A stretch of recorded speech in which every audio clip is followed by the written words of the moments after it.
voulais aussi vous apporter le salut aux Gilets jaunes de Strasbourg, avec qui nous partageons aussi ce combat pour le fondamental, qui est pour la paix, hein, puisque c'est une des priorités absolues politiques pour le PRCF que de mettre en avant cette question de la paix.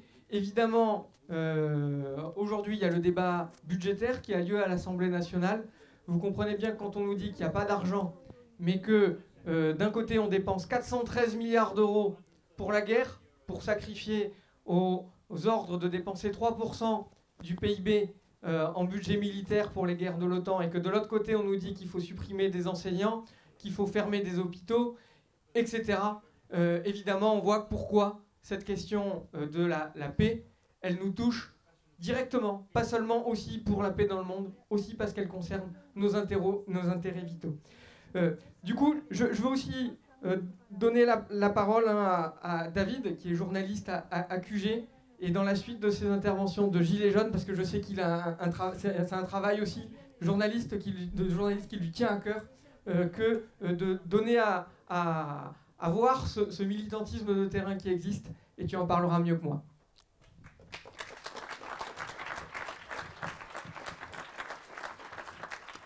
Alors merci, je me sens un petit peu comme un intérêt parce que j'étais venu un petit peu comme observateur, peut-être comme journaliste. Voilà. Et on m'a proposé de prendre la parole, donc évidemment j'ai accepté.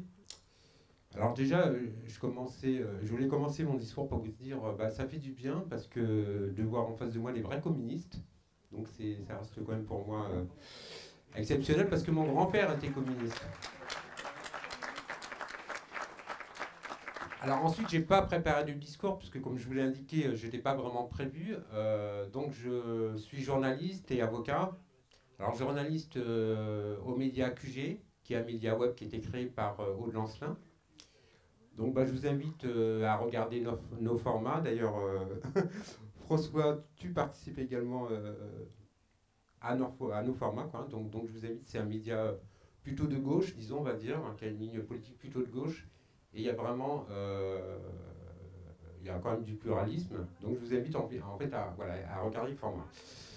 Alors ce week-end, le week-end dernier, en fait, on s'est réunis sur un rond-point, le rond-point des Vaches, avec François Boulot, avec Jérôme Rodriguez et d'autres figures du mouvement des Gilets jaunes à l'approche du 6e anniversaire des Gilets jaunes le 17 novembre. Alors c'est quand même bien qu'on en parle encore, hein, quand même, parce que c'est un mouvement qui a commencé en 2018, qui est un mouvement historique, hein, puisqu'on en parle encore, et puis il y a beaucoup de chercheurs en sciences politiques qui s'attellent à faire des thèses sur le sujet. Alors la question qui se posait, est-ce qu'il faut donner un mot d'ordre pour cet anniversaire? Donc le mot d'ordre, disons, c'est la reconquête des ronds-points. Moi je vous invite tous, en fait, surtout les provinciaux, à vous réinstaller ce week-end-là sur les ronds-points pour discuter, mettre en œuvre des actions.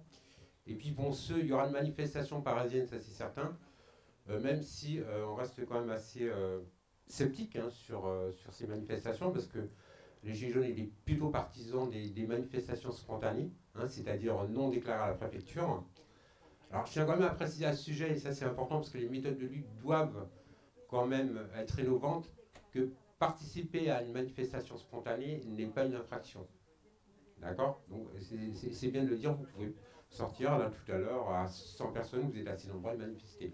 Par exemple, on peut pas vous amender ou vous mettre en garde à vue, même si en pratique, bon, ils vous menacent, et pour certains se retrouvent en garde à vue.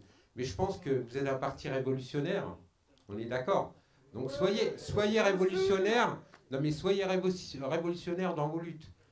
Parce que les manifestations saucisses merguez de Républicain Nation, ça va un moment, on a vu en fait pendant le mouvement des retraites, contre la réforme des retraites, il y avait quand même au moins, je crois, 2 millions de personnes sur toute la France ou à Paris, je ne sais plus. Et en fin de compte, ça a été du République Nation et chacun est rentré chez soi. Alors qu'ils auraient pu en fin de compte aller plutôt à l'Élysée. Et je pense que, alors je ne dis pas en fin de compte que cette réforme ne serait pas passée, mais je pense que le contexte aurait été quand même différent. Et les Gilets jaunes ont montré par leur spontanéité, par leur courage, par leur vaillance, qu'ils pouvaient faire trembler en fait le pouvoir exécutif qui pouvait faire trembler Emmanuel Macron.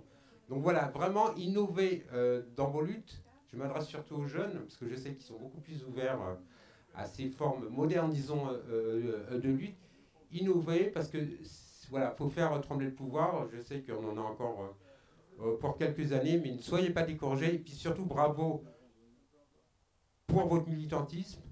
C'est très bien, parce qu'on vit dans des temps quand même troubles, difficiles en fin de cycle. Donc je vous dis bravo, et puis je dis bon anniversaire au PRCF. Merci David. Attends, je vais faire.